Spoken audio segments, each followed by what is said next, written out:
Welcome to big talk. నేను Vijay. One nation one election బిల్లును పార్లమెంట్లో ప్రవేశపెట్టింది కేంద్రం. బిల్లు ప్రవేశపెట్టడాన్ని ప్రతిపక్షాలు తీవ్రంగా వ్యతిరేకించాయి. జమిలీ ఎన్నికల బిల్లు ప్రవేశపెట్టడాన్ని ప్రతిపక్షం వ్యతిరేకించి ఓటింగ్కు పట్టుబడడంతో స్పీకర్ అంగీకరించి ఓటింగ్ నిర్వహించారు. మెజారిటీ సభ్యులు అనుకూలంగా ఓటు వేయడంతో కేంద్ర మంత్రి బిల్లును ప్రవేశపెట్టారు. కాంగ్రెస్, టీఎంసీ, ఎంఐఎం సహా పలు ప్రతిపక్ష పార్టీలు జమిలీని వ్యతిరేకిస్తున్నాయి. జమిలీ ఎన్నికలంటే నియంతృత్వానికి దారులేయడమే అని కాంగ్రెస్ పార్టీ అభివర్ణించింది. ఇంతకు జమిలీ ఎన్నికలు సాధ్యమా? జమిలీతో జరిగే నష్టమేంటి? ఒరిగే మేలేంటి? నియంతృత్వాన్ని ఆహ్వానించడంగా చెబుతున్న ప్రతిపక్షాల వాదనలో నిజమెంత? ఇదే అంశం గురించి ఇవాళ బిగ్ టాక్లో చర్చిద్దాం.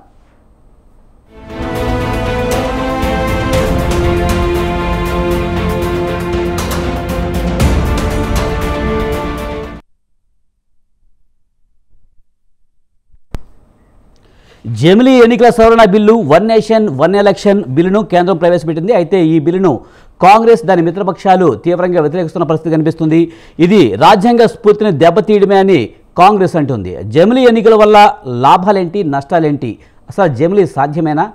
దీనికి సంబంధించి మనతో మాట్లాడేందుకు డాక్టర్ శివకుమార్ లాల్ గారు, టీపీసీసీ స్పోక్స్ పర్సన్, అలాగే పెద్దిరెడ్డి రవికిరణ్ గారు, AP BJP spokesperson, Doggaraju Srinivasarao గారు, సీనియర్ జర్నలిస్ట్ మనతో ఉన్నారు. వారితో మాట్లాడదాం.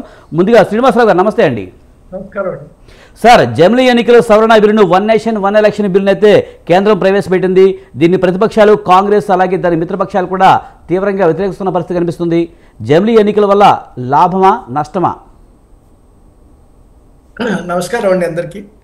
ఇప్పుడు జమిలీ ఎన్నికల పేరు కొత్తది కానివ్వండి, లేదా వన్ నేషన్ వన్ ఎలక్షన్ అనే ఆ పేరు కొత్తది, కానీ స్వాతంత్రం వచ్చిన తర్వాత మొదటి 3 సరస్వత ఎన్నికలు కూడా జమిలీ ఎన్నికలేనండి.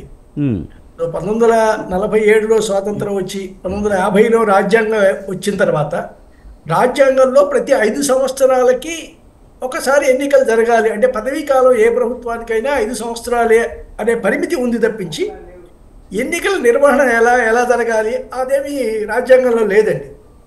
కాబట్టి 52లో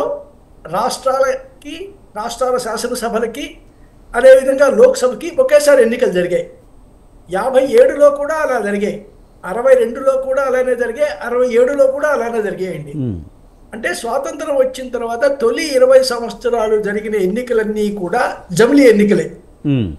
అంటే పేరు వేరే ఇంకొకటి పెట్టి ఉండొచ్చు, కానీ ఇప్పుడు మనం జమిలీ ఎన్నికలు అనే పదం వాడుతున్నాం. బట్ ఒకేసారి ఎన్నికలు జరిగాయి. సో అప్పుడు లేని అభ్యంతరం అంటే ఒకవేళ ఇప్పుడు మాట్లాడుతున్నట్టుగా ప్రజాస్వామ్యం దెబ్బతింటుంది, రాజ్యాంగ స్ఫూర్తి దెబ్బతింటుంది అనేటువంటి విమర్శలకి అవకాశం ఉంటే ఆ రోజుల్లో కూడా అదే జరిగిందా? అంటే ఆ రోజుల్లో కాంగ్రెస్ ఒకే ఒక గొప్ప పార్టీగా ఉన్న రోజుల్లో కూడా ఇలాంటి ఎన్నికలు జరిగినప్పుడు ఏమన్నా ప్రజాస్వామ్య పూర్తి పోయిందా? రాజ్యాంగ స్ఫూర్తికి ఏమన్నా దెబ్బ తగిలిందా? 1967 వరకు రాజ్యాంగ స్ఫూర్తికి ఎటువంటి దెబ్బ జరగనప్పుడు ఇప్పుడు కొత్తగా జమిలీ ఎన్నికల వల్ల జరుగుతాయి అనేటువంటిది అంగీకారం కాదు. కాబట్టి ఇప్పుడు కూడా జరగవచ్చు, ఎన్నికలు పెట్టుకోవచ్చు ఒకేసారి. అయితే అభ్యంతరం అంటూ దేని మీద ఉండాలి అంటే సాధ్యాసాధ్యాలు ఇప్పుడు అవసరమా ఇలాంటి అంశాల మీద ఉండాలే, కానీ రాజ్యాంగము లేదా ఫెడరల్ స్ఫూర్తి ఇవన్నీ మాత్రం అర్థం లేని పదాలండి. సో ఈ రోజుల్లో ఇప్పుడు ఎందుకు ఈ కొత్త ఆలోచన వచ్చింది? ఏదన్నా రాజకీయ ప్రయోజనం ఆలోచించి లేదా రాజకీయ ప్రయోజనం చూసుకుంటూ అధికార పార్టీ దీన్ని నిర్వహిస్తోందా, ఇంకేదైనా భారీ లక్ష్యం వెనకాల ఉందా అనేటువంటి ప్రశ్నలు మాత్రం మనం చర్చించుకోవాలి కూడా. ప్రతిపక్షాలు అది వదిలేసి కేవలం అసలు ఇలా పెట్టడానికే వీలు లేదు, ఏదో దేశంలో కొత్తగా తెస్తున్నటువంటి విషయం అనేటువంటి దానివల్ల వాళ్ళ వాదనని వాళ్ళే బలహీనపరుచుకుంటున్నారండి. సో వాళ్ళ వాదన బలపడాలి అంటే, బలంగా ఉండాలి అంటే దీన్ని వ్యతిరేకించాల్సిన పద్ధతి వేరేగా ఉండాలి. సో దీనివల్ల వచ్చే నష్టాలు ఏమిటో చెప్పాలి. సో లాభాలుగా ప్రభుత్వం చెప్తున్నది ఏమిటి? తరచుగా ఎన్నికలు వస్తున్నాయి, ఆ ఎన్నికలు వచ్చినప్పుడల్లా కూడా ఎన్నికల కోడ్ అడ్డం వస్తుంది. ఎప్పుడూ పార్టీలన్నీ కూడా ఎన్నికల్లో ఎలా గెలవాలి, ఎన్నికలను ఎదుర్కోవటంలోనే నిమగ్నమై అభివృద్ధి కార్యక్రమాల వైపు దృష్టి పెట్టడం కష్టంగా ఉంది. కాబట్టి ఇలాంటి వాటిని పైగా తరచుగా ఎన్నికలు పెట్టడం, ఆ ఎన్నికల్లో దాదాపుగా ప్రధానమంత్రి నుంచి కింది స్థాయి వరకు ప్రతి ఒక్కరూ కూడా ఎన్నికల ప్రచారంలో పాల్గొనడం, సో నిర్వహించాల్సిన బాధ్యతలను వదిలేసి ఎన్నికల బాధ్యతలకి ప్రాధాన్యత ఇవ్వాల్సి వస్తోంది. కాబట్టి ఇది అన్ని పార్టీలకి జరుగుతోంది. అధికార పార్టీగా వాళ్ళ బాధ్యత మరింత ఎక్కువగా ఉంది. శ్రీనివాసరావు గారు, ముఖ్యంగా జమిలీ ఎన్నికలు నిర్వహిస్తే ప్రస్తుత ప్రభుత్వాల కాలపరిమితి తగ్గించడంతో పాటు తర్వాత ఎన్నికైనా ప్రభుత్వాలు ఒకవేళ కనుక కూలిపోతే తర్వాత మళ్ళీ ఎలక్షన్స్ జరిగితే వాటి కాలపరిమితి కూడా మళ్ళీ తగ్గించాల్సి వస్తుంది కదా. అంటే ఇది రాజ్యాంగ స్ఫూర్తికి విరుద్ధం అనేది ప్రతిపక్షాలు చెప్తున్నమాట. ఇప్పుడు మనం ఒక్కసారి ఒక గీత మొదలెట్టామండి. ఇప్పుడు 52 ఎన్నికల నుంచి 67 ఎన్నికల వరకు కూడా ఎప్పుడూ ప్రభుత్వాలు పడిపోవడం అనేది జరగలేదండి. 5 ఏళ్లకి ఎన్నుకున్నారు, 5 ఏళ్లకి పరిపాలన సాగింది. 67 తర్వాత 67 ఎన్నికల్లో మొట్టమొదటిసారిగా ప్రతిపక్ష పార్టీలు చాలా రాష్ట్రాల్లో అధికారంలోకి వచ్చాయండి. అంటే సొంత బలంతో రాలేదు, కానీ సంకీర్ణ ప్రభుత్వాలను ఏర్పరిచాయి. అంటే కాంగ్రెస్ బలహీనపడింది అప్పటికే 67కి. ప్రతిపక్షాలు కొంచెం బలం పుంజుకొని ఒక సంయుక్తంగా ప్రభుత్వాలు ఏర్పాటు చేశాయి. అలాంటి ప్రభుత్వాలని ప్రతికి పట్టకట్టనివ్వలేదు కాంగ్రెస్ పార్టీ అండి. సో ఇందిరాగాంధీ పూర్తిగా ఆ రాష్ట్ర ప్రభుత్వాలను కూలదోసే వరకు ఆవిడ నిద్రపోలే. సో అలా కూలదోయటం వల్లనే ఈ గతి తప్పింది. అంటే 5 ఏళ్లకోసారి జరగాల్సిన ఎన్నికలను కాస్త మధ్యంతరంగా తీసుకురావాల్సిన పరిస్థితి కాంగ్రెస్ పార్టీ వారి యొక్క ఎన్నికల ఎత్తుగడలతో లేదా వాళ్ళ బలం అధికారం అడ్డం పెట్టుకొని చేసినటువంటి పని వల్లనే 67 తర్వాత ఎన్నికైన ప్రతిపక్షాల ప్రభుత్వాలన్నీ కూలిపోయాయి. సో ఇలాంటి ఒక అపసవ్యమైనటువంటి పద్ధతి, అంటే 5 ఏళ్ళు నిలవకుండా ప్రభుత్వాలు కొట్టుకుపోవడం, మధ్యలోనే అవి అంతమవడం, ఇదంతా కూడా మనం చేసినటువంటి రాజకీయ గిమ్మిక్కుల వల్ల వచ్చినవే కానీ ప్రజా తీర్పులో తీరడలేదండి. ప్రజలు 5 ఏళ్ళు ఉండాలనే కోరుకున్నారు అప్పుడు కానీ ఇప్పుడు కానీ. ఏ ప్రభుత్వాన్నైనా 5 ఏళ్ల తర్వాతే సమీక్షించాలని ప్రజలు అనుకుంటున్నారు. కానీ మధ్యస్థంగా ఎందుకు వస్తున్నాయి? రాజకీయ ఎత్తుగడల వల్ల వస్తున్నాయి. ఆ రాజకీయ ఎత్తుగడలకు ఆద్యులు మాత్రం కాంగ్రెస్ ప్రభుత్వం వారే, కాంగ్రెస్ పార్టీ వారే, ఇందిరాగాంధీ నాయకత్వంలో జరిగినటువంటివి ఇవన్నీ. కాబట్టి ఇప్పుడు కూడా రేపు మళ్ళీ ఒకసారి జమిలి పెట్టిన తర్వాత, ఒకేసారి ఎన్నిక జరిగిన తర్వాత, అది 2026లోనా 27లోనా ఎప్పుడు జరిగినా సరే, ఆ తర్వాత వాటిని 5 ఏళ్ల పాటు ఉండనిస్తారా అధికారంలో ఉన్నవారు? లేదా పార్టీల మధ్య చీలికలు వస్తే ఏమవుతాయి? ఈ చీలికల కాన్సెప్ట్ అనేది 67 తర్వాతే వచ్చిందండి. ఈ చీలికలు వస్తే ఏమవుతాయి?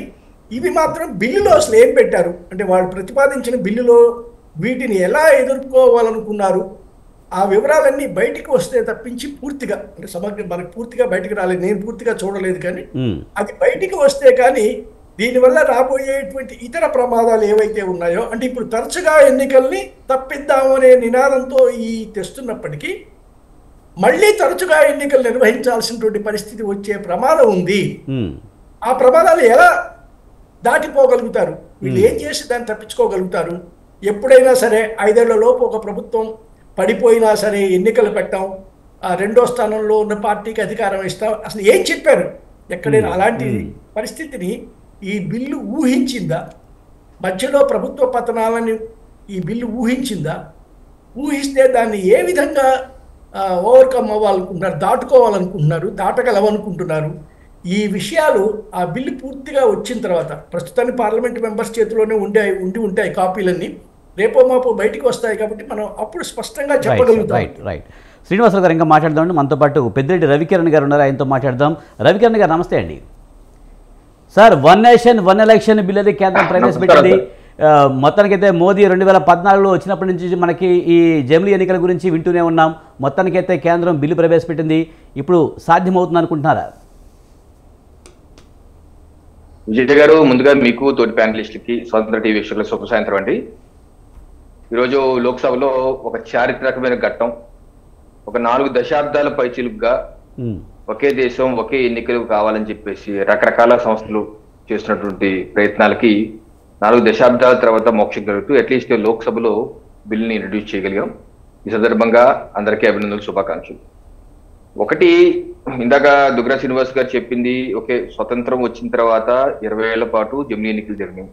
అలాగే ఇంకో పాయింట్ కూడా అక్కడ నేను యాడ్ చేసేది ఏంటంటే 1957లో 7 రాష్ట్రాలు వారి యొక్క అసెంబ్లీని డిజాల్వ్ కూడా చేసుకొని జమిలీ ఎన్నికలకి వెళ్ళారు.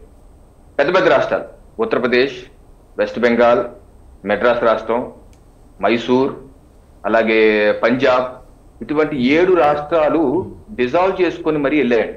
అందుకే ఇందాక మీరు అడిగిన ఒక పాయింట్, డిజాల్వ్ చేసుకోవచ్చా అన్నదానికి కూడా ఇది కరెక్ట్. గతంలో జరిగింది, డిజాల్వ్ చేసుకుని వెళ్ళారు. సో ఒకవేళ ఈ రోజు పార్లమెంట్ లో చూశాను, చాలా పక్షాలు కాంగ్రెస్ తో కలిపి ఇది అప్రజాస్వామికం, సమాఖ్య స్ఫూర్తికి విరుద్ధం, రాజ్యాంగ విరుద్ధం. అంటే ఇప్పుడు కామన్ గా ఎన్నికలు జరిగితే రాజ్యాంగ విరుద్ధం అయితే మరి జవహర్లాల్ నెహ్రూ గారు రాజ్యాంగ విరుద్ధంగా పరిపాలించారా? అప్పుడు ఉన్నటువంటి కాంగ్రెస్, కమ్యూనిస్టులు మేజర్ పార్టీలు ఉన్నాయి, వాళ్ళందరూ మరి రాజ్యాంగ వ్యతిరేకంగా, అప్రజాస్వామికంగా, ఫ్యూడల్ విధంగా, డిక్టేటర్ గా పరిపాలించారా? కాదు కదా. వారు చేసిన దాన్ని ఈ రోజు కాంగ్రెస్ పార్టీ ఈ మాట ఏంటంటే వాళ్ళ నాయకుల్ని తిడుతున్నట్టు గమనించుకోవట్లేదు వాళ్ళు. ఇప్పుడు ఈ కాంగ్రెస్ పార్టీ ఇంకో ఏదో ఆర్గ్యుమెంట్ ఎత్తుకోవాలి కానీ కామన్ గా ఎన్నికలు వస్తేనే అప్రజాస్వామిక అయితే ఎవరిని తిడుతున్నారు వాళ్ళు? వారి యొక్క ఫౌండర్స్ ని తిడుతున్నారు వాళ్ళు. అది గమనించుకోవాలి. అది ఇంకో పాయింట్ ఏంటంటే, ఇప్పుడు కేంద్రంలో, రాష్ట్రంలో ఎన్నికలు ఒకేసారి జరిగితే అప్రజాస్వామికం అయితే మరి ఇటీవల ఆంధ్రప్రదేశ్ లో మన ఏప్రిల్ మేలో మా రాష్ట్ర ఎన్నికలు జరిగాయి, అలాగే పార్లమెంట్ ఎన్నికలు జరిగాయి, ఒరిస్సాలో జరిగాయి, అలాగే సిక్కింలో జరిగాయి, అరుణాచల్ ప్రదేశ్ లో జరిగాయి. మా ప్రభుత్వాలన్నీ అప్రజాస్వామిక ప్రభుత్వాలా? ఫెడరల్ స్ఫూర్తి విరుద్ధంగా వచ్చిన ప్రభుత్వాలా ఇక్కడ ప్రభుత్వాలు? లేకపోతే 2014లో ఉమ్మడి ఆంధ్రప్రదేశ్, తెలంగాణ, ఆంధ్రప్రదేశ్ కలిసి ఉన్న సమయంలో ఉమ్మడి ఆంధ్రప్రదేశ్ లో అప్పుడుంది కాంగ్రెసే రాష్ట్రంలో, కేంద్రం కూడా కాంగ్రెసే. మరి అప్పుడు కలిసి ఎన్నికలు చేశాం కదా, మరి అది కూడా అప్రజాస్వామికమేనా? సో ఇది కరెక్ట్ వాదన కాదు. ఇప్పుడు మనం చూడవలసింది ఏంటంటే, ఇప్పుడు దీనిలో ఒకేసారి ఇప్పుడు ఒకటి చూపిస్తారండి. కేంద్ర ఎన్నికల సంఘం ఈ ఆన్లైన్ లో ఉంది, ఈ వీక్షకులు ఎవరైనా చూడండి. 1983లో 1883లో కేంద్ర ఎన్నికల సంఘం ఇచ్చినటువంటి వార్షిక నివేదిక. ఈ నివేదికలోనే 83లోనే పేజ్ నెంబర్ 81లో చాలా స్పష్టంగా రాశారు. In September 1982, the Commission recommended holding simultaneous elections to the House of People and Legislative Assemblies of State for following weighing reasons. ఈ 2 పార్లమెంటు, అసెంబ్లీ ఒకేసారి జరగాలి. దానికి కారణాలు ఏంటి, దానికి కారణాలు ఏంటి అని చెప్పి అన్ని మొత్తం 7 అంశాలు చెప్పారు. ఏ రకంగా మనీ దుర్వినియోగం అవుతుంది, కేంద్రాలకి ఎన్నికలకి డబ్బులు ఖర్చు పెట్టాల్సి వస్తుంది, రాష్ట్రాలకు విడిగా చేయాల్సి వస్తుంది, మ్యాన్ పవర్ విడివిడిగా వెళ్లాల్సి వస్తుంది, దానికి కూడా ఖర్చు అయిపోతుంది, అలాగే అధికారులు కూడా దృష్టి పెట్టలేకపోతున్నారు, మోడల్ కోడ్ ఆఫ్ కాండక్ట్ వస్తుంది, అలాగే పార్టీలు, క్యాండిడేట్లు డబ్బులు ఖర్చు పెట్టాలి, బ్లాక్ మనీ సర్క్యులేషన్ అయిపోతుంది. ఎంత వల్ల దేశ ఆర్థిక పరిస్థితి, జీడిపి మీద ఒక 2% వరకు ప్రభావం పడుతుంది, దానివల్ల దేశం కూడా నష్టపోతుందని చెప్పి రాశారు. ఇక్కడే రాసింది ఏంటంటే 1967 వరకు బాగా జరిగింది కదా. After all, such an arrangement worked immensely satisfactorily, generally speaking, prior to 1967. 1967 ముందు బాగా జరిగింది కదా, సాటిస్ఫాక్టరీ అలాగే చేసుకోవచ్చు కదా కేంద్ర ఎన్నికల సంఘం రికమెండేషన్. అప్పటి నుంచి ఇప్పటి వరకు అనేక ప్రభుత్వాలు దాని గురించి చర్చ చేస్తున్నాయి. ప్రభుత్వాలే కాదు, వివిధ రాజ్యాంగ సంస్థలు కూడా, లా కమిషన్ ఆఫ్ ఇండియా కావచ్చు, పార్లమెంటరీ స్టాండింగ్ కమిటీ కావచ్చు, నీతి ఆయోగ్ కావచ్చు. ప్రధానమంత్రి నరేంద్ర మోడీ గారు అయితే 2019 జూన్లో ఆల్ పార్టీ మీటింగ్ కాల్ఫర్ చేసి దీని మీద చర్చ చేశారు. అప్పుడు రాష్ట్రపతి రామ్నాథ్ కోవింద్ గారు 2018లో పార్లమెంట్ సమావేశంలో మాట్లాడారు. అలాగే స్పీకర్ గారు ఓం బిర్లా గారు గుజరాత్ లో అన్ని రాష్ట్రాల స్పీకర్ల సమావేశం ఏర్పాటు చేస్తే 2022లో ఈ అంశం మీద అందరూ మాట్లాడి అవును చేయవలసింది అందరూ స్పీకర్లు అన్నారు. అలాగే కింద సంవత్సరం రామ్నాథ్ కోవింద్ గారితో చైర్మన్ గా హై లెవెల్ కమిటీ వేశారు.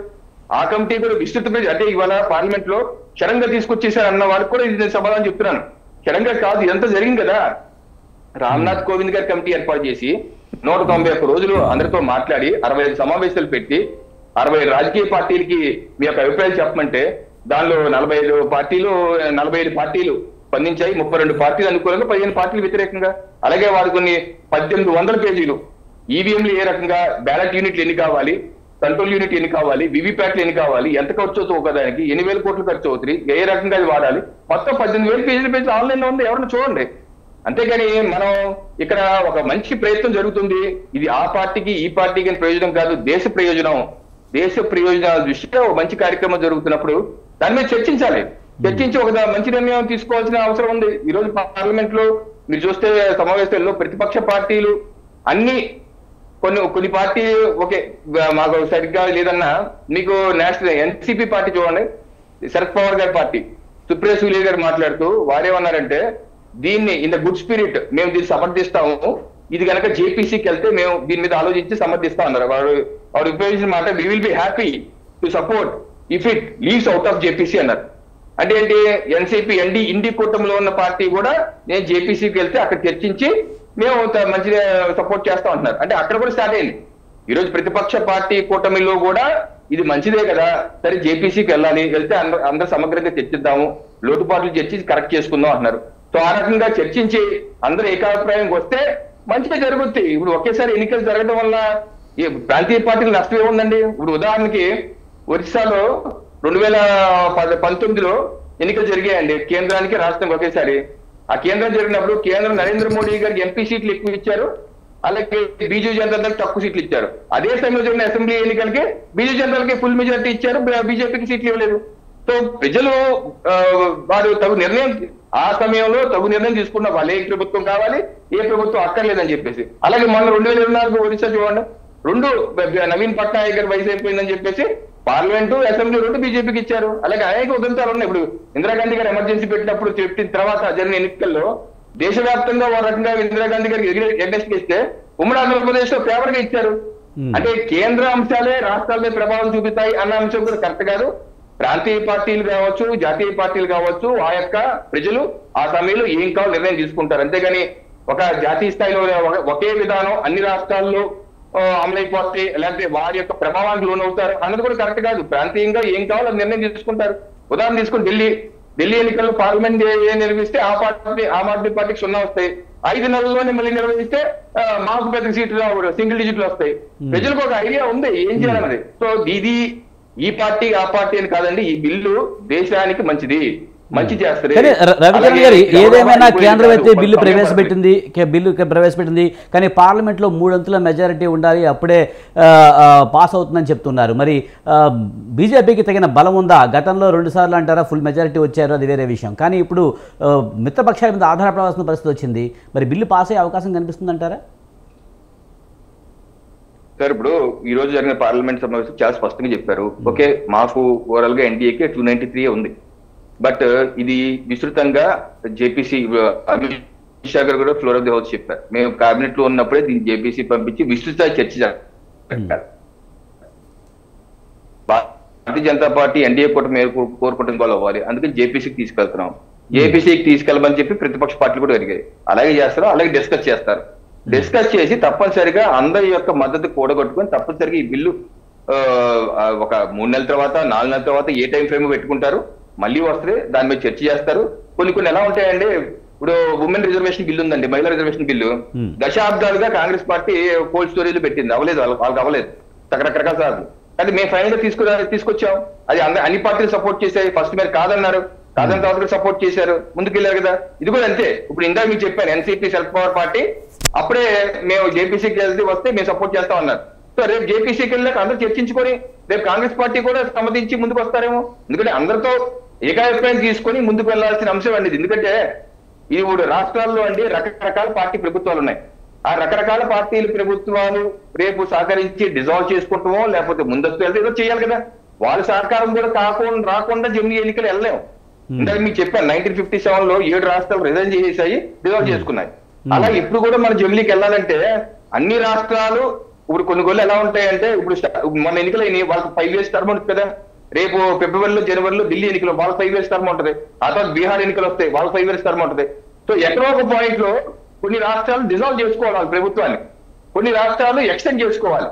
ఎన్ని చేసుకోవాలంటే ఆయా రాష్ట్రాల్లో ఉన్నటువంటి ప్రభుత్వాలు, ప్రాంతీయ పార్టీ కావచ్చు, జాతీయ పార్టీ కావచ్చు, అందరూ సమ్మతించాలి, అన్ని ఏకాభిప్రాయం రావాలి. సో దీనికి కొంత సమయం పడుతుంది. దీంతో ఇంకా కొన్ని మితమైన అంశాలు ఉన్నాయి. ఏది మనకి జనగణన జరగాలి, అలాగే డీలిమిటేషన్ ప్రక్రియ ఉంది, పార్లమెంటు అసెంబ్లీ డీలిమిటేషన్ జరగాలి, అలాగే ఉమెన్ రిజర్వేషన్ బిల్లు అది 2027లో వస్తుంది, డీలిమిటేషన్ 2026లో జనగణన జరగాలి. ఇవన్నీ ఉన్నాయి, యాక్టివిటీస్ అన్ని ఉన్నాయి. ఇవన్నీ చేసుకుంటా వెళ్ళి ఈ జమిలీ ఎన్నికలు నా వ్యక్తిగత అభిప్రాయం అయితే వచ్చే 5 ఏళ్ల నుంచి 10 ఏళ్ళ లోపు ఇమీడియట్ గా ఏమవుదండి, 26, 27, 28 ఏమవుదు నాకు తెలిసి అయితే ఒక 5 ఏళ్ళ నుంచి 10 ఏళ్ళ లోపు ఏ రకంగా ఉమెన్ రిజర్వేషన్ బిల్ పాస్ చేసి ఇంప్లిమెంటేషన్ 2027 అన్నారు, ఆ రకంగా దీన్ని కూడా అందరూ చర్చించి అందరూ ఒక ఏకాభిప్రాయానికి వచ్చి 5 ఏళ్ళ నుంచి 10 ఏళ్ళలో ఒక పీరియడ్ పెట్టుకొని అందరూ మాట అనుకుని వెళ్ళాలి. ఇదేదో ఏకపక్షంగా వెళ్ళేది కాదు, ఆ ఉద్దేశం కూడా మాకు లేదు. రైట్. మనతో పాటు డాక్టర్ శివకుమార్ రావు గారు, టీపీసీసీ స్పోక్స్ పర్సన్, అలాగే క్యాంపెయినింగ్ కమిటీ స్టేట్ కోఆర్డినేటర్ మనతో ఉన్నారా, ఆయనతో మాట్లాడదాం. శివకుమార్ గారు నమస్తే అండి. సార్, మొత్తానికి అయితే జమిలీ ఎన్నికల సవరణ బిల్లు అయితే పార్లమెంట్లో పెట్టారు. ముఖ్యంగా జమిలీ ఎన్నికల బిల్లును కాంగ్రెస్ వ్యతిరేకిస్తుంది. ఇది రాజ్యాంగ స్ఫూర్తికి విరుద్ధమని, ప్రజాస్వామ్యాన్ని అంతం చేయడానికే అని, లేకపోతే సమైక్య స్ఫూర్తికి విరుద్ధమంటూ కూడా రకరకాల స్టేట్మెంట్లు ఇస్తుంది. కానీ గతంలో కూడా అంటే నెహ్రూ టైంలో కూడా మొత్తం అన్ని ఎన్నికలు ఒకేసారి జరిగేవి అని చెప్తున్నారు. అప్పుడు నియంతృత్వంగా కాంగ్రెస్ పార్టీ పాలించిందా అనే వ్యాఖ్య కూడా ఇప్పుడు చూసాం. ముందుగా స్వతంత్ర టీవీ ప్రేక్షకులకు, మీకు ప్యానెల్ ఉన్న వారికి నమస్కారం. అయితే ఇంతకుముందు రవికిరణ్ గారు చెప్పినట్టు, లేదంటే శ్రీనివాస్ గారు చెప్పినట్టు ఏమంటే, గతంలో ఉమ్మడి ఆంధ్రప్రదేశ్ ఉన్నప్పుడు కూడా మన దగ్గర కూడా 2 MP elections, MLA elections at a time జరిగిన రోజులు కూడా మేము చూడడం జరిగింది. అయితే ఇప్పుడు ప్రస్తుతం ఏదైతే బీజేపీ 2014 వచ్చిన తర్వాత బీజేపీ ప్రభుత్వంలో మార్పులు చేర్పులు వచ్చాయి. ఇప్పుడు వాళ్ళ ఆలోచన విధానం ఎట్లుందంటే, మొత్తానికి ప్రాంతీయ పార్టీలు లేకుండా చేయాలి అనే ఒక ఆలోచనతోని ముందుకు పోతున్నారు. అనేది ఈరోజు ప్రాంతీయ పార్టీలు ఉన్న మాట్లాడము, లేకపోతే ఇప్పుడు నేషనల్ పార్టీస్ ఒకటి కాంగ్రెస్ అండ్ బీజేపీ ఉంది కాబట్టి, అవసరమైతే బీజేపీ ఇప్పుడు ఎక్కడైతే జరుగుతున్న ఎలక్షన్స్లో కానీ కాంగ్రెస్ని ఒక ఎత్తుగడ వేస్తూ కాంగ్రెస్ని ఎక్కడైనా సరే రాకుండా చేయాలనేది ఒక ఆలోచనతో కూడా చాలా జాగాలలో జరగడం జరిగింది. అయితే ఈ విషయంకే మనం ఆలోచిస్తే ఇప్పుడున్న పరిస్థితిలో వీళ్ళకి అదే 2014 కానీ 18 కానీ మెజారిటీగా ఉండే కాబట్టి అప్పుడేమన్నా బిల్ పాస్ కావడానికి అవకాశం ఉండేది. దాంట్లో ఇంకా అంశాలు కూడా ఇంతకుముందు మన శ్రీనివాస్ గారు చెప్పినట్టు ఇంకా క్లారిటీ లేదు దానిపైన. ఇప్పుడు వాళ్ళు అనుకునేది, ఇప్పుడు మన రవికిరణ్ గారు చెప్తుండ్రు 5 నుంచి 10 సంవత్సరాలు ఒక కాలయాపన పెట్టుకొని దాని తర్వాత మనం జమిలీకి పోతే బాగుంటుంది అంటే ఆ దిశగా పోతే it may be happen. But BJP ఇప్పుడు ఆలోచించే విధానం ఎట్లుందంటే 2027లోనే జమిలీ ఎన్నికలు జరపాలా అన్ని దేశంలో, అన్ని రాష్ట్రాలు. మొన్న ఇప్పుడు తెలంగాణలో జస్ట్ 1 year అయింది ఎలక్షన్ జరిగి, కర్ణాటకలో ఒక 2 years 3 years అయింది. ఇట్లా ఈ రకంగా ఉన్నాయి. అవన్నీ కూడా ఇమీడియట్గా గతంలో ఏదైతే ఇప్పుడు పంజాబ్లో కానీ ఉత్తరప్రదేశ్లో కానీ మెడ్రాస్లో కానీ అట్లా గతంలో జరిగినట్టు రావంటే ఇప్పుడు ఈసారి వాలంటరీగా ఎవరు రారు. ఎందుకంటే ఇప్పుడున్న పరిస్థితులు వేరు, అప్పట్లో ఉన్న పరిస్థితులు వేరు. అప్పట్లో ఒక ఏకాగ్రత అనేది ఉండేది. ఇప్పుడు రాజకీయంలో కూడా బీజేపీలో కూడా మార్పులు వచ్చినాయి. అప్పుడు ఏమంటే కాంగ్రెస్ని అనడం కాదు, దేశం కోసం ధర్మం కోసం అనే రకంగా ఏదైతే పార్టీని ముందుకు తీసుకుపోతుండ్రో, ఈరోజు ఆ దేశం కోసం ధర్మం కోసం అనే నిదానాన్ని పక్కన పెట్టి ఏ రాష్ట్రంలో అయినా మన అధికారం ఉండాలనే రకంగానే ఈరోజు నరేంద్ర మోదీ గారు కానీ అమిత్ షా గారు కానీ జంట కవుల్లాగా వాళ్ళు ఈ దిశగానే ముందు పోవడం జరుగుతుంది. ఇప్పుడు ప్రజలకు మేలు చేసేది, లేకపోతే 1 నేషన్ 1 ఓట్ అని పెట్టినప్పుడు బడ్జెట్ కూడా తక్కువ అవుతుంది, చాలా తక్కువ ఖర్చు అవుతుంది అనే రకంగా ఈరోజు మీడియాలలో చెప్పుకోవడానికి అది పనికొస్తుంది. కానీ ఏదైతే ఎలక్షన్ కమిషన్ పెట్టిన ఒక డెడ్ లైన్ కానీ, లేకపోతే ఒక ఇంతే డబ్బు ఖర్చు పెట్టాలనే శివకుమార్ గారు ఒక విషయం చెప్పండి, మొత్తం దేశమంతా ఒకేసారి ఎన్ని జరిగితే కాంగ్రెస్కి ఎందుకు నష్టం? అంటే కాంగ్రెస్కి నష్టం అనేది మేజర్గా కాదు. ఇప్పుడు ఉన్న పరిస్థితుల్లో జమిలీ ఎలక్షన్స్ జరపడానికి ఏదైతే బీజేపీ దురుద్దేశంతో ఏదైతే చేస్తుందో దానివల్ల నష్టాలు జరుగుతాయి అనే రకంగా చెప్తున్నాను. ఎందుకంటే ఇంకా క్లారిటీ లేదు కాబట్టి అనే రకంగా. ఎందుకంటే ఇంకా చర్చలో ఏమేమి అంశాలు ఉన్నాయి, వాళ్ళు ఏం చేస్తున్నారు అది. ఇప్పుడు ఇవాళనే బిల్ ప్రవేశపెట్టారు, మొన్న క్యాబినెట్లో వాళ్ళు నిర్ణయం తీసుకున్నారు. సరే, మెజారిటీ వాళ్ళదే ఉంది కాబట్టి క్యాబినెట్ వాళ్ళ నిర్ణయం ఎట్లాగో పాస్ అవుతుంది. కానీ ఈరోజు ఇప్పుడు ఏదైతే పార్లమెంట్లో ఏదైతే చర్చ జరుగుతుందో దీంట్లో మనకి ఇంకా 1-2 daysలో దీని ఒక వీళ్ళు పెట్టిన అంశాలు ఏంటి, దేని మీద కూడా మనం వ్యతిరేకించవచ్చు. ఇప్పుడు ప్రస్తుతానికి నేను మీకు అదే చెప్పినాను, కాంగ్రెస్కి వచ్చే నష్టం ఏంటంటే ప్రతి దగ్గర కూడా వీళ్ళు ఏదైతే ఎలక్షన్కి పోయిన దగ్గర వాళ్ళ పార్టీలో పోతే క్రిస్టల్ క్లియర్గా ఉండి వాషింగ్ పౌడర్ నిర్మాలాగా ఉంది. కానీ మిగతా ఉన్నప్పుడు మటుకు ఈడీ లేకపోతే ఐటీ దాడులు చేసేసి వాళ్ళని ఇబ్బందికరంగా చేయడం జరుగుతుంది. ప్రతి ఏ రాష్ట్రంలో అయినా, ఇప్పుడు మన మహారాష్ట్ర తీసుకున్నా, హర్యానా తీసుకున్నా, కొన్ని జాగాలలో వాళ్ళు ఏదైతే ఇప్పుడు హర్యానాలో తీసుకుంటే కాంగ్రెస్ పార్టీకి వ్యతిరేకంగా ఉన్న 2 క్యాండిడేట్లు, ఒక పార్టీ క్యాండిడేట్ని పెట్టిరు, ఒక ఎవరైతే వాళ్ళ సెకండ్ లైన్ లీడర్షిప్ ఎవరైతే ఉండరో వాళ్ళని కూడా అక్కడే పెట్టడం జరిగింది. అంటే పార్టీ వ్యతిరేకంగా తీసుకుపోయి ఆపోజిషన్ పార్టీని లేకుండా చేయాలనేది ఈరోజు బీజేపీ చేసే ఉద్దేశం. నిజానికి మొన్న పార్లమెంట్ ఎలక్షన్స్లో కాంగ్రెస్ మంచి సీట్లే సాధించింది, మిత్రపక్షాలతో కలిపి దగ్గరికి అధికారం దగ్గరికి వచ్చింది, కానీ అధికారం దక్కించుకోలేకపోయింది, అది వేరే విషయం. కానీ ఈసారి 2027లో నిజంగా ఎలక్షన్స్ జరిగితే మరి అధికారంలోకి వచ్చే ఛాన్స్ ఉంటుంది కదా. అంటే ఇప్పుడు 2020 గ్యాపే ఉంటుంది కదా.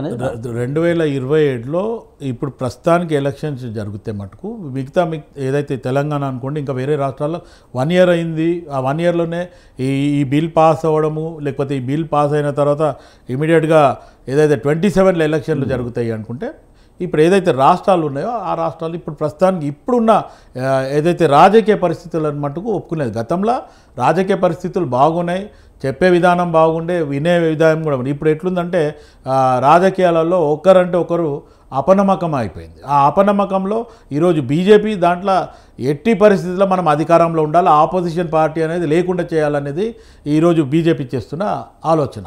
దానివల్లనే ఈరోజు జమిలీ ఎలక్షన్స్ అనేది ముందుకు తీసుకురావడం, 1 nation 1 vote అనేది వీళ్ళు ప్రతిపాదన తీసుకురావడం, దీనివల్ల మటుకు రేపు ఏదైతే ప్రాంతీయ పార్టీలు లేకుండా, ఆపోజిషన్ పార్టీ లేకుండానే మనమే కైవశం చేయాలనే ఉద్దేశంతోనే ఇది ముందుకు పోతుంది. దాంట్లో ఏదైతే ఇప్పుడు ఈ చర్చల క్లారిటీ వస్తే మటుకు నెక్స్ట్ మనం అప్పుడు దాని గురించి ఏమన్నా మార్పులు చేర్పులు ఉంటే ఆ మార్పులు చేర్పులు చేసి, ఒకవేళ అటువంటి పరిస్థితి 2 పార్టీలకు లేదంటే అన్ని ప్రాంతీయ పార్టీలకు కూడా అనుకూలం ఉంది అనుకుంటే మటుకు అప్పుడు ఆలోచిద్దాం.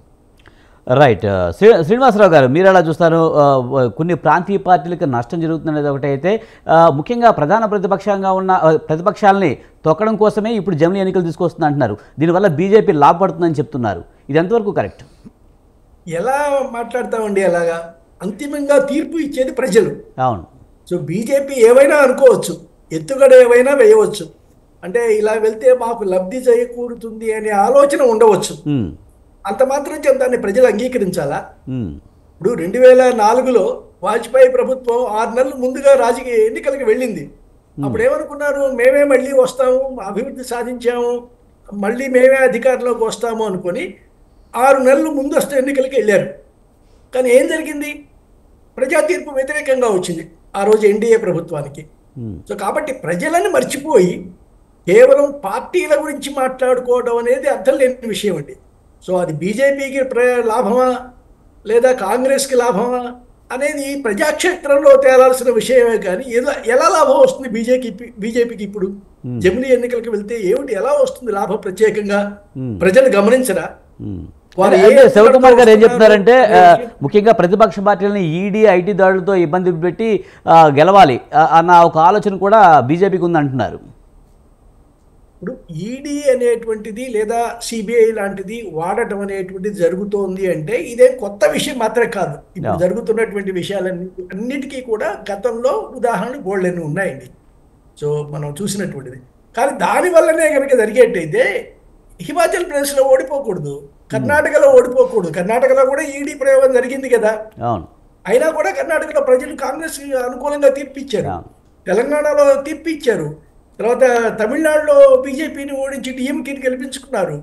కాబట్టి ప్రజా తీర్పు అనేటువంటిది ఈ ఈడీలకి సిబిఐ దాడులకి వీటన్నిటికీ అతీతం అండి. కాంగ్రెస్ కూడా పార్లమెంట్ ఎన్నికల్లో మంచి సీట్లే సాధించింది కదా మొన్న. చాలా ఇప్పుడు వాళ్ళకి మెజార్టీ రానివ్వలేదు కదా, బీజేపీకి సొంతగా మెజార్టీ రానివ్వలేదు కదా ప్రజలు. సో కాబట్టి ప్రజలు అనేటువంటి వాళ్ళు ముఖ్యమండి. పార్టీల ఎత్తుగడలు అనేటువంటివి ఎప్పుడూ ఉంటాయి. ఇప్పుడు ఆయన చెప్పినట్టు, కాంగ్రెస్ ప్రతినిధి చెప్పినట్టు, మరొక పార్టీని గెలవనివ్వకూడదు అనేటువంటిది అది రాజకీయ పార్టీ లక్షణం. సరే మీరు కొన్ని గెలవండి, మేము కొన్ని గెలుస్తాం, ఈ ఒప్పందాలు ఉండవు. ఇందిరాగాంధీ మాత్రం ఎప్పుడో చేస్తుందా ఏంటి? మొత్తం నేనే గెలవాలనుకుంది ఆవిడ. సో ఏ పార్టీ కూడా అలా అనుకోదు. అనుకుంటే అది రాజకీయ పార్టీనే కాదు.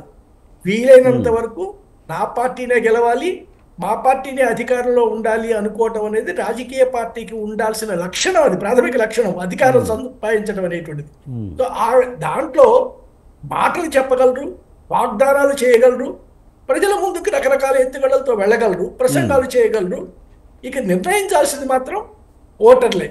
ఓటర్ల విజ్ఞత మనం ఎన్నటికీ ప్రశ్నించడానికి వీలు లేదండి. 2018లో తెలంగాణలో చూసాం, 2019లో ఆంధ్రాలో చూసాం ఓటర్ల విజ్ఞత ఎలా ఉంటుంది అనేటువంటిది. సో ఓటరు తీర్పు అనేటువంటిది ఓటరు నాయకుల కన్నా పార్టీల కన్నా చాలా తెలివైన వాడి. సో వాళ్ళకి ఏం కావాలో వాళ్ళకి తెలుసు. ఎవరు వాళ్ళు కోరుకుంటున్నది ఇస్తారో వాళ్ళకి తెలుసు. కాబట్టి ఒక పార్టీకి మాత్రమే జమిలీ ఎన్నికల వల్ల మేలు జరుగుతుంది అనేది లేదండి. నష్టం ఏం జరుగుతుంది అంటే కాంగ్రెస్ ప్రతినిధి గారు చెప్పినట్టు మొన్ననే గెలిచినటువంటి తెలంగాణలో ఉన్న ప్రభుత్వం వాళ్ళ పదవీ కాలను వదులుకోవడానికి ఇష్టపడకపోవచ్చు. పడకుంటే ఎందుకు పోగొట్టుకోవాలి వాళ్ళు మాత్రం. సో ఇలాంటి ఇబ్బందులు మాత్రం వస్తాయి. రేపు 25లో బీహార్లో ఎలక్షన్ జరుగుతుంది, ఢిల్లీలో ఎలక్షన్ జరుగుతుంది, 26లో బెంగాలు, తమిళనాడు, కేరళలో ఎలక్షన్స్ జరగాల్సి ఉంది. సో వీళ్ళందరూ కూడా తమ తమ పదవీ కాలాన్ని కుదించుకోవడం కానీ పొడిగించుకోవడానికి ఇష్టపడతారేమో, తగ్గించుకోవడానికి ఇష్టపడరు. సో పొడిగించకుండా రాష్ట్రపతి పాలన తెచ్చి పెడతాము అంటే అప్పుడు అది ఒక పెద్ద యుద్ధమే జరుగుతుంది, రాజకీయ యుద్ధమే జరుగుతుంది. అలాంటి తప్పిదాన్ని బీజేపీ చేస్తుంది అని నేను అనుకోనండి. అంటే ప్రత్యర్థులకు రాజకీయ అస్త్రాలు అందించడం అనేటువంటిది బీజేపీ లక్షణం కాదు. సో వీలైనంత వరకు అస్త్రాలు తమ దగ్గరే పెట్టుకొని ప్రయోగిస్తారు. కానీ కాబట్టి ఈ ఎన్నికల వల్ల ఎవరికీ నష్టం ఉండదండి. అయితే ఇప్పుడు తీసుకురావచ్చే పద్ధతి ఏ రాష్ట్రాల ప్రభుత్వాలని ముందు రద్దు చేయాల్సి వస్తుంది, ఏ రాష్ట్ర ప్రభుత్వాలు దాన్ని వ్యతిరేకిస్తాయి, అది ఇస్తాయి అనే దాని మీద తప్పించి దీనివల్ల వచ్చే ఒక సంస్కరణ, ఇది ఎన్నికల సంస్కరణ. ఇప్పుడు ఆర్థిక సంస్కరణలు వచ్చాయి, దానివల్ల లాభ నష్టాలు ఆలోచించాం. జిఎస్టీ తెచ్చాం, దానివల్ల కూడా లాభ నష్టాలు ఆలోచించాయి, కొంతమంది వ్యతిరేకించారు. ఆధార్ తెచ్చాం, ఆధార్ తెచ్చినప్పుడు కూడా ఏ పార్టీ తెచ్చి, ఎలక్ట్రానిక్ ఓటింగ్ మిషన్ ఎవరు తెచ్చారు? ఈవీఎంల ప్రయోగం కాంగ్రెస్ హయాంలోనే మొదలైంది. ఆ రోజు మిగతా వాళ్ళ వ్యతిరేకించి ఉండవచ్చు, కానీ అంతిమంగా ఒప్పుకున్నారా లేదా? అన్ని పార్టీలు ఒప్పుకున్నాయి. ఈ రోజు మళ్ళీ ఏదో ఓటమి తర్వాత అంటున్నారు, కానీ ఈవీఎంలు ఎన్నికల సంస్కరణే కదా. ఆ రోజు ఈవీఎం తేవటం అనేటువంటిది గొప్ప ఆలోచన అన్నాం మనమంతా. జిఎస్టీ తేవటం గొప్ప ఆలోచన అన్నాం. అదేవిధంగా ఇప్పుడు మిగతా సంస్కరణలన్నీ కూడా మనం స్వాగతిస్తున్నాం. అలాంటిదే ఇది కూడా ఒక సంస్కరణగా భావించాలి, ఎన్నికల సంస్కరణగా భావించాలి. ఇందులో ప్రాథమికంగా ఎవరికైనా లబ్ధి కలుగుతోంది అనిపించవచ్చేమో, కానీ అది మాత్రం వాస్తవం కాదండి. ఎందుకంటే వాళ్ళ సొంతం కాదు ఇది, అంతిమంగా ప్రజలు తీర్పు ఇవ్వాలి. సో ప్రజా తీర్పుకు వెళ్లాల్సినటువంటి అవసరం ఉంది. కాబట్టి మరొకటి, ఆయన ఇందాక చెప్పింది కాంగ్రెస్ ప్రతినిధి గారు, ప్రాంతీయ పార్టీల్ని పూర్తిగా దెబ్బ కొట్టాలని బీజేపీ చూస్తోంది అనేటువంటిది. అది నిజంగా అదే ఉద్దేశం అయితే బీజేపీకి, దానికి సంతోషించాల్సింది కాంగ్రెసే. ఎందుకంటే వాళ్ళ పార్టీ కదా ఇక ప్రత్యామ్నాయం ఇప్పుడు బీజేపీకి. ప్రాంతీయ పార్టీలన్నీ కూడా సమూలంగా బీజేపీ నాశనం చేయగలిగితే నేరుగా బీజేపీ వర్సెస్ కాంగ్రెస్, ఇది అసలు స్వాగతించాల్సినటువంటి రెండు జాతీయ పార్టీలు. అంటే బ్రిటన్లో ఎలా ఉందో, అమెరికాలో ఎలా ఉందో, రెండు పార్టీలే ఉంటాయి అధికారం కోసం కేంద్రంలో పోటీ. అది సంతోషించాల్సిన విషయం కదా. ఎందుకు దానికి భయపడుతున్నారు ప్రాంతీయ పార్టీకి దెబ్బ తగులుతుందని? సో రాజకీయమైనటువంటి అంచనాలు తప్పుగా ఉన్నాయండి, కాంగ్రెస్ వారిని వ్యతిరేకించేటువంటి అంశాలు. సో బలీయమైన ఇతర అంశాలను ఏదైనా వెతికి, అంటే నేను కూడా ఇప్పటికీ ఇంకా బిల్లు చూడలేదు కాబట్టి ఆ అంశాలు నేను మాట్లాడలేదు. సో రేపు వచ్చిన తర్వాత బిల్లులో సమగ్రంగా ఎలా ఉన్నాయి, లోపాలు ఏమిటి, వాటి మీద పాల్గొని వాటి మీద చర్చ రేకెత్తించి దేశమంతా తిరిగి ప్రచారం చేసి, ఇదిగో ఈ నష్టాలు జరగబోతున్నాయి, ఇలాంటి ప్రమాదాలు వస్తాయి, రాజకీయం కాదు దేశానికి సంబంధించినటువంటి ప్రమాదాలు కనుక వివరించగలిగితే పార్టీ వాదనని మనం సమర్థించగలుగుతాం. కానీ ఇప్పటికైతే పెద్దగా తప్పులేదు. రవికిరణ్ గారు చెప్పినట్టుగా ఇది ఇప్పట్లో జరిగేది కాదండి, అది మాత్రం షూర్. 2029కి జమిలీ ఎన్నికలే అని చంద్రబాబు అప్పుడే అన్నాడు. అవును, చంద్రబాబు నాయుడు గారు మొన్నే అన్నారు. అవును, మొన్నే అన్నారు. అంటే చంద్రబాబు కూడా తన పదవీ కాలాన్ని తగ్గించుకోవడం ఇష్టం లేదు, 27కో ఎప్పుడో వెళ్ళటం. అందుకని 29లో జమిలీ ఎన్నికల ప్రతిపాదన వచ్చినా కూడా 29లో మాత్రం మావులే అనే పదం చంద్రబాబు వాడాడు. ఈ రోజు చంద్రబాబు మద్దతు మీద నడుస్తున్నటువంటి కేంద్ర ప్రభుత్వం కాబట్టి ఆయన మాటని తోసి రాజని వాళ్ళ సొంతగా అభిప్రాయాల్ని ఏర్పరచుకునేటువంటి అవకాశం బీజేపీకి లేదు. కాబట్టి ఇది ఎలా చూసినా ఒక పార్టీకి మాత్రం లబ్ధి చేకూర్చి మిగిలిన పార్టీలన్నింటికీ నష్టం చేకూర్చేటువంటి నిర్ణయం మాత్రం కాదండి. ఇది మాత్రం నిశ్చయంగా చెప్పాల్సిన విషయం. కానీ ముఖ్యంగా ప్రాంతీయ పార్టీలు అయితే ఖచ్చితంగా దెబ్బతింటాయి అని చెప్తారు. ఎందుకంటే ఎంపీ అలాగే ఎమ్మెల్యే ఎలక్షన్ రెండు జరిగితే కనుక జాతీయ అంశాలకు ఎక్కువ ప్రాధాన్యత ఉంటుంది కనుక దాన్ని పరిగణలోకి తీసుకుంటే ప్రాంతీయ పార్టీలు కొంత ఇబ్బంది వచ్చే అవకాశం ఉందంటున్నారు. ఇప్పుడు జరిగిన ఎన్నికలండి, ఇప్పుడు డిఎంకే తమిళనాడులో జరుగుతుంది కానీ గతంలో కానీ ఇప్పుడు తాజాగా జరిగినటువంటి దాంట్లో ఆంధ్రప్రదేశ్లో కానివ్వండి, ఒరిస్సాలో కానివ్వండి, ఈ అన్ని చోట్ల కూడా రెండూ జరిగాయి కదా. ప్రాంతీయ పార్టీలు ఇక్కడ ఉన్నటువంటి అధికారంలో ఉన్నటువంటిది. సో ఇక్కడ ఏమీ ఇబ్బంది రానటువంటిది, ఎక్కడో ఎలాంటి ఇబ్బంది వస్తుంది? కానీ మీరు చెప్పిన 2 చోట్ల కూడా జాతీయ పార్టీలు స్ట్రాంగ్గా లేవు కదా. జాతీయ పార్టీలు స్ట్రాంగ్గా లేనంత మాత్రాన ఇక ప్రాంతీయ పార్టీలు, ఇది ఒక జాతీయ పార్టీ మద్దతుతోనే కదా ప్రాంతీయ పార్టీ ఇక్కడ ఉంది. ఒరిస్సాలో కూడా ఇదే జరిగింది. సో మహారాష్ట్రలో కూడా సంకీర్ణాలే కదా, ఏ ఒక్క పార్టీ లేదు అక్కడ. మహారాష్ట్రలో జరిగిన ఎన్నికల్లో కూడా సో దాదాపుగా 2019 వరకు లేదా 14లో రాష్ట్రాలకి ఇది జరుగుతున్నప్పటికీ కూడా ప్రాంతీయ పార్టీ అంటే ఏమిటి? అది కూడా రాజకీయ పార్టీ అండి, ప్రజల మద్దతు పొందినటువంటి పార్టీయే కదా. ఈ రోజు ఎందుకు నష్టం జరుగుతుంది దానికి? ఆర్జేడీ కానీ 2 ప్రాంతీయ పార్టీలు ఉన్న రాష్ట్రాలు ఉన్నాయి కొన్ని. అసలు జాతీయ పార్టీకి ప్రాధాన్యత లేని రాష్ట్రం బీహార్. సో అక్కడ ఉన్నటువంటిది 2 కూడా ప్రాంతీయ పార్టీల బలంతోనే నడుస్తున్నాయి. సో ఒక దశలో యూపీలో కూడా అదే పరిస్థితి కదా, జాతీయ పార్టీలు బలహీనపడి ఎస్పీ బీఎస్పీ పోట్లాడుకున్న సందర్భాలు ఉన్నాయి పదవి కోసం. కాబట్టి అన్ని రకాల కాంబినేషన్స్ మన దేశంలో కనిపిస్తాయండి. ఏదో ఒక పర్టికులర్ మోసపోసినట్టుగా ఈ పద్ధతిలోనే వెళ్తుంది రాజకీయం అనేందుకు మాత్రం ఏమీ వీలు లేదండి. ఎప్పుడు ఏది బలమైన పార్టీగా మంచి ఇష్యూ దొరికిందనుకోండి ఎవరికైనా, లేకపోతే ఇందిరాగాంధీని ఓడించగలరని ఎవరైనా అనుకున్నారా? ప్రతిపక్షాలు ఎమర్జెన్సీ వచ్చి ఆవిడ తప్పులు చేస్తుంది కాబట్టి ఆవిడ ఓడిపోయింది. కాబట్టి అలాంటి ఇష్యూ దొరికేంత వరకు ఒక ప్రజలను అందరినీ ప్రభావితం చేసే అంశం దొరకాలి, కానీ ఏ పార్టీ అయినా పుంజుకోగలదండి.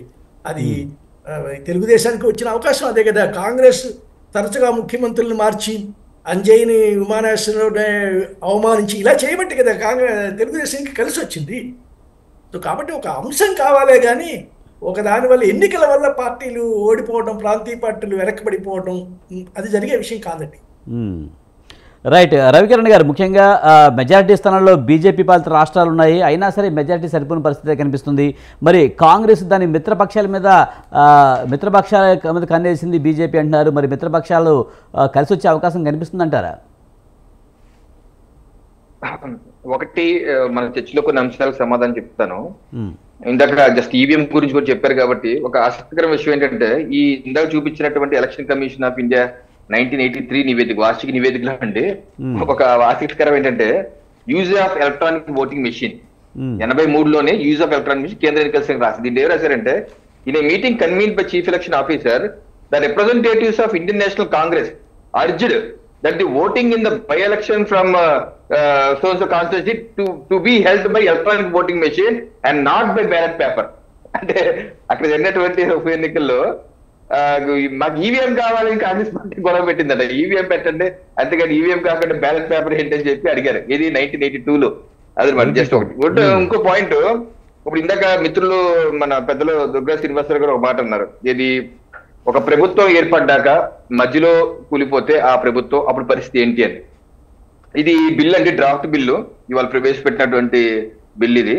దీనిలో కొత్త సెక్షన్ ఆర్టికల్ 82కి సవరించి 82A పెడతారు. దీనిలో ఏం చేస్తారంటే, ఒక పార్లమెంట్కి ఎన్నికలు జరిగాకండి, ఒక పార్లమెంట్కి ఎన్నికలు జరిపినాక రాష్ట్రపతి గారు 5 ఏళ్ల టైం పీరియడ్ కి ఒక డేట్ ఫిక్స్ చేస్తారు. ఇప్పుడు ఉదాహరణకి జనవరి 1, 2019 ఎన్నికలు అయినాయి అనుకోండి పార్లమెంట్ కి, దానికి జనవరి 1, 2024కి మళ్ళీ కొత్తగా ఎన్నికలు జరగాల్సింది, కొత్త ప్రభుత్వం ప్రమాణ స్వీకారం చేయాల్సి ఫిక్స్ చేస్తారు. దాన్ని అపాయింటెడ్ డేట్ అంటారు. ఒకవేళ దాని మధ్యలో 2 ఏళ్ల తర్వాత పార్లమెంట్ కనుక ఒప్పుకూలిపోతే, ప్రభుత్వం పడిపోతే మళ్ళీ ఎన్నికలు జరుగుతాయి. జరిగేవి కేవలం రెసిడ్యువల్ ఇయర్స్ కి, అంటే 3 ఏళ్ళకి వరకే జరుగుతాయి. 3 ఏళ్ళకి మాత్రమే జరుగుతాయి. 3 ఏళ్ళ తర్వాత ఎక్స్పైర్ అయిపోతే మళ్ళీ అన్నిటితో కలిసి వెళ్ళాలి. ఇదే విధంగా అసెంబ్లీకి కూడా అమెండ్మెంట్ ఆర్టికల్ 83ని అమెండ్ చేశారు. దీనిలో రాశారు, అది 83 అమెండ్ చేసి అసెంబ్లీలు కూడా అంతే. అసెంబ్లీ కనుక మధ్యలో డిజాల్వ్ అయితే, 3 ఏళ్ళ తర్వాత డిజాల్వ్ అయింది అనుకోండి, మళ్ళీ ఎన్నికలు వస్తే 2 ఏళ్ళకి ఎన్నికలు, మొత్తం 5 ఏళ్ళకి మళ్ళీ ఉండదు. ఆ అపాయింటెడ్ డేట్ ఏదైతే ఫిక్స్ చేశారో అది ఫిక్స్డ్, అది మారదు. మధ్యలో నువ్వు ఏది పడకుండా చేసినా ఆ అపాయింటెడ్ డేట్కి వచ్చేసరికి ఉన్నాయన్నీ డిజాల్వ్ అయిపోతాయి, మళ్ళీ దేశవ్యాప్తంగా పార్లమెంట్ అసెంబ్లీ ఎన్నికలు వస్తాయి. సో ఈ తీసుకున్నారు. దీనివల్ల కొంత అడ్వాంటేజ్ కూడా ఉన్నాయి. ప్రభుత్వాలు చిటికి మాడి పడకుండా ఉంటాయి. ఎందుకంటే పడేసుకుంటే ఏంటి, మళ్ళీ 2 ఏళ్ళకి ఎన్నికలు ఎంత ఖర్చు పెట్టుకోవాలి, 2 ఏళ్ళ వరకు ఎందుకు, సరే కానీ ఏదో ఒకటి సాగని అని చెప్పారు. ముందస్తు ఎలక్షన్స్ కూడా వెళ్ళకుండా ఉంటారు. ఒక విషయం రవికిరణ్ గారు, మీ దగ్గర బిల్ ఉంది, దాంట్లో ఇలా మిగిలిన పదవి కాలానికి మాత్రమే ప్రభుత్వాన్ని ఎన్నుకుంటారు అని చెప్పారు. అదే కదా మీరు చెప్తున్నారు. మధ్యలో మరి అయితే దానివల్ల ఎన్నికలకు జరిగే ఖర్చు తగ్గించడం అనే లక్ష్యం నెరవేరట్లేదు కదా దీంట్లో. అదే ప్రభుత్వం వాళ్ళు ఇప్పుడు ఫర్ ఎగ్జాంపుల్ కేసీఆర్ గారు ఉన్నారండి. 2019లో మామూలుగా ఎన్నికలకు వెళ్ళొచ్చు. ఆయన ఏదో రాజకీయ ఆలోచించారు, 6 నెలల ముందు రిజైన్ చేస్తారు. రిజైన్ చేస్తే మరి తప్పనిసరిగా రాష్ట్రపతి పాలన ఇది పెట్టలేం కదా. ఇది కూడా అంతే. వాళ్ళు కనుక రిజైన్ చేసి మాకు ప్రభుత్వం వద్దనుకున్నారు అనుకోండి, మరి ఏం చేస్తారు? రాష్ట్రపతి పాలన 3 ఏళ్ల పాటు 2 ఏళ్ల పాటు రాష్ట్రపతి పాలన ఎలా పెడతారు? ప్రజల హక్కులు కదా. సో అందుకే ఆ కేసులో 2 ఏళ్ళ పాటు దానివల్ల రాజకీయ పక్షాలు ఆలోచనలు పడతాయి. అయ్యో బాబు ఎందుకు ఈ 2 ఏళ్ళు పట్టించుకుంటామని. మీరు చెప్పే టెక్నికల్ గా కరెక్టే. అయితే ఎన్నికల ఖర్చు తగ్గించడం అనేది కంటే పెద్ద మనం దీంట్లో ప్రతిపాదిస్తున్నాం. అది సాకారం అవట్లేదు కదా. మళ్ళీ ఎన్నికలు పెట్టాలి. మొత్తం అన్ని 33 రాష్ట్రాలు పడిపోతే మీరంతా కరెక్టే. 33 రాష్ట్రాలు అనుకోండి, ఏదైనా ఒకటి ఆడ తప్పదు కదా సార్. ఇప్పుడు ఒకటే వరకు ఏదో అవుతాయి. ఒకవేళ వెళ్ళాలనుకున్న ముందస్తు ఎన్నికలకి వెళ్ళాలనుకునే వాళ్ళు ఆగుతారు. అది మీరు భయపడతారు. మళ్ళీ 1000 కోట్లు 100 కోట్లు ఖర్చు ఎక్కడ తీసుకురావాలి? మళ్ళీ 2 ఏళ్ళకే మళ్ళీ మొత్తం రావడం తెలియదు. అలా ఆగుతారు. రాజకీయ పార్టీలకు చెక్ అనేటువంటిది బాగానే ఉందండి. రాజకీయ పార్టీలకు మనం ముందస్తుగా జాగ్రత్తగా వాళ్ళని కస్టడీలో తీసుకుంటున్నట్టుగా, అంటే ముందు తప్పులు చేసి చేయమాకండి అబ్బాయి ప్రభుత్వాలు మాటి మాకు మీకు పెద్ద ఉపయోగం ఉండదని చెప్పడం ఒక రకంగా ఒక మంచి చేస్తుంది. ఇంకో పాయింట్ ఇందాక చెప్పింది కూడా మళ్ళీ చెప్తాను. ఇప్పుడు ఫర్ ఎగ్జాంపుల్ రేపు ఢిల్లీ ఎన్నికలు జరుగుతున్నాయి ఫిబ్రవరిలో. మరి ఆయన 5 ఏళ్ళకి ప్రజలకి ప్రామిస్ చేసి ఎన్నికలకు వస్తారు కదా. 5 ఏళ్ల పాటు ఆయన టైం ఇవ్వాలి కదా. ఎవరో వాళ్ళకి బీజేపీ రావచ్చు, కాంగ్రెస్ రావచ్చు, ఆమ్ ఆద్మీ పార్టీ రావచ్చు, ఎవరైనా రావచ్చు. 5 ఏళ్ళు టైం ఇస్తారు. వాళ్ళుగా స్వచ్ఛందంగా రిజైన్ చేసి జమిలీకి నేను సహకరిస్తానంటే తప్పితే మనం ఫోర్స్ చేయటం ఉండదు. ఎలా ఫోర్స్ చేస్తాం? మన రాష్ట్రపతి పాలన పైన ఆర్టికల్ 356 పెట్టి రద్దు చేస్తా అని చెప్పి కాంగ్రెస్ లాగా చేయలేం కదా. అలా చేయకూడదు. అలా చేసేది కూడా కాదు. సో అందుకనే రేపు అలాగే ఇందాక మీరు అన్నట్టు బీహార్ ఎన్నికలు వస్తాయి. అలాగే 5 years టైంలో. అందుకనే దీని మీద కొంత పూర్తి స్థాయిగా చర్చ జరిగి ఒక వయామీడిగా టైం తీసుకుంటారు. ఈ బిల్లు అయితే దాని గురించి ప్రస్తావన లేదు. నాకు తెలిసి జేపీసీకి వెళ్ళాక ఇవన్నీ వచ్చాక తీసుకొని వయామీడియాగా ఎక్కడి నుంచి పెడదాం, ఎక్కడి నుంచి స్టార్ట్ చేద్దాం అని అందరికి అవకాశాలు ఇచ్చి సమ్మతి తీసుకుని అప్పుడు చేస్తారు. అంతేగాని ఇందాక కాంగ్రెస్ వాళ్ళు 2027లో పెట్టేద్దాం. 2020 ఎవరన్నారు సార్? మేమైతే మా ప్రభుత్వం అయితే చెప్పలేదు, బీజేపీ వాళ్ళు ఎవరు చెప్పలేదు 2027 ఎన్నికలు వచ్చేది. ఏదో కొన్ని మీడియా ప్రచారం చేసుకుంటే దానికి ఎలా అవుతుంది? 2020 ఎలా అవుతుంది? అసలు ఎలా పాసిబుల్?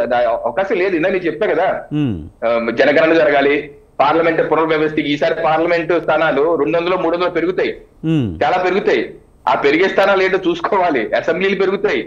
అలాగే రిజర్వేషన్, ఎస్సీ ఎస్టీ రిజర్వేషన్ చూడాలి, ఉమెన్ రిజర్వేషన్ చూడాలి, ఇవన్నీ చూడాలి కదా. ఇవన్నీ చూడాలి, బిల్లుకు ఒక కొలిక్కి రావాలి. ఇది ఒక చారిత్రక విషయం. దశాబ్దాలుగా ఉన్న సమస్యను సాల్వ్ చేయాలంటే చిటుక్కున అయిపోయేది కాదు. దీన్ని అన్ని కోణాలను పరిశీలించి అన్ని పార్టీలతో వాళ్ళకున్న డౌట్లు నివృత్తి చేసి ముందుకు వెళ్లాల్సిన అవసరం. అందుకే 2027 అవన్నీ వచ్చే పరిస్థితి కాదండి. మీరు అపోహవద్దు. ఇంకోటి ప్రాంతీయ పార్టీలు లేకుండా చేయాలి. ఇందాక మిత్రులు కూడా చెప్పారు, నేను కూడా చెప్తాను. ఇప్పుడు ప్రాంతీయ పార్టీలు అసలు పుట్టుక ఎందుకు పుట్టింది? కాంగ్రెస్ వల్లే పుట్టింది. ఇప్పుడు టీఎంసీ, వైసీపీ, ఎన్సీపీ ఈ అందరూ ఇంకా చాలా ఉన్నాయి. ఇవన్నీ అలాగే నార్త్ ఈస్ట్ లో తీసుకుంటే చాలా పార్టీలు ఉన్నాయి. ఇవన్నీ ఎక్కడి నుంచి పుట్టాయి? కాంగ్రెస్ నుంచి వ్యతిరేకించి పుట్టాయి. ఒకవేళ ఇందాక దుగ్గరాజు గారి ఆర్గ్యుమెంట్ ఏకీపిస్తారు.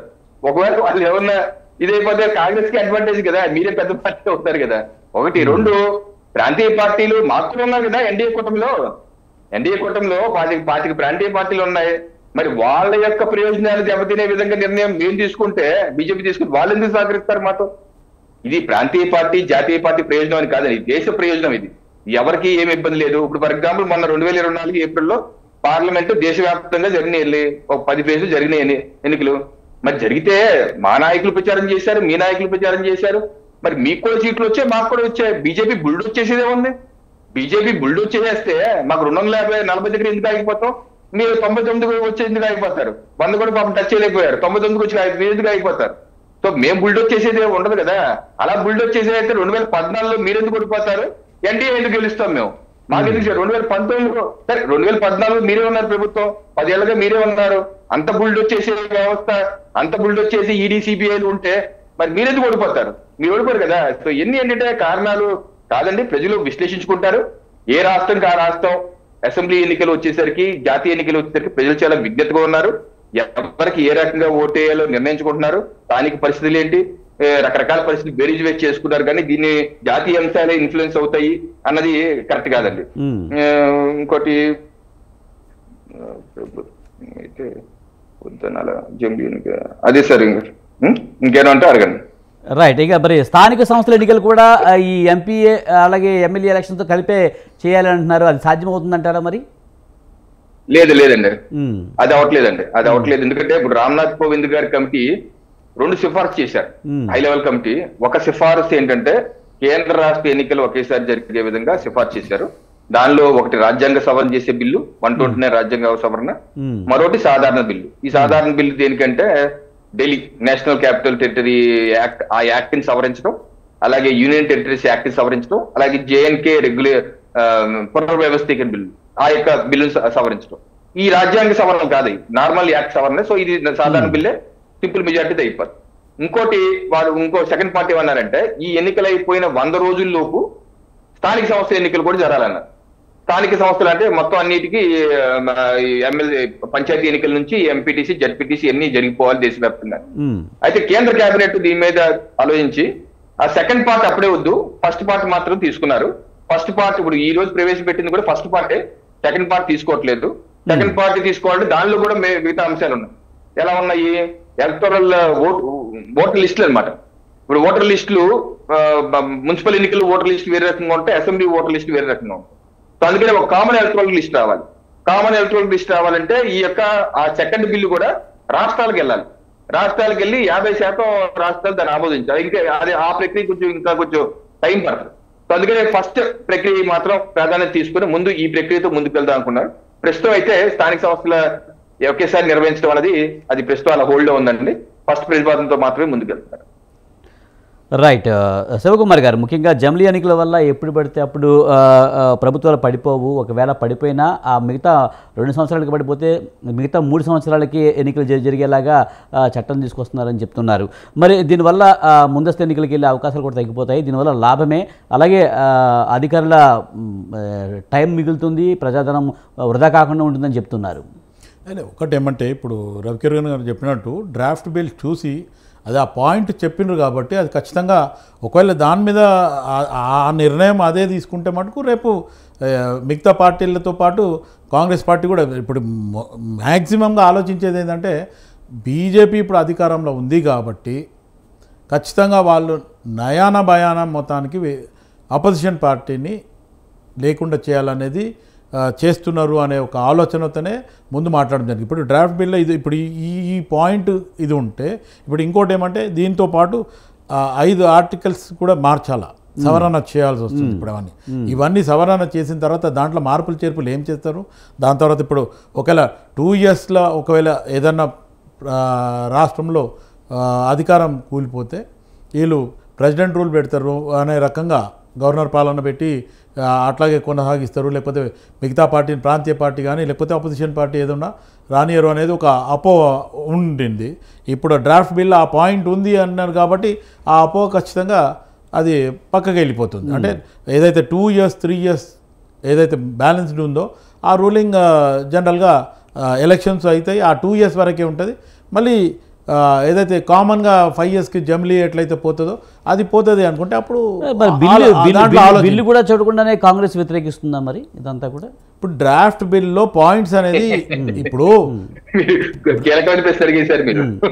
డ్రాఫ్ట్ బిల్లో పాయింట్స్ ఇప్పుడు చెప్పిండ్రు కాబట్టి మనం వీడి చర్చలో మనం మాట్లాడడం జరుగుతుంది.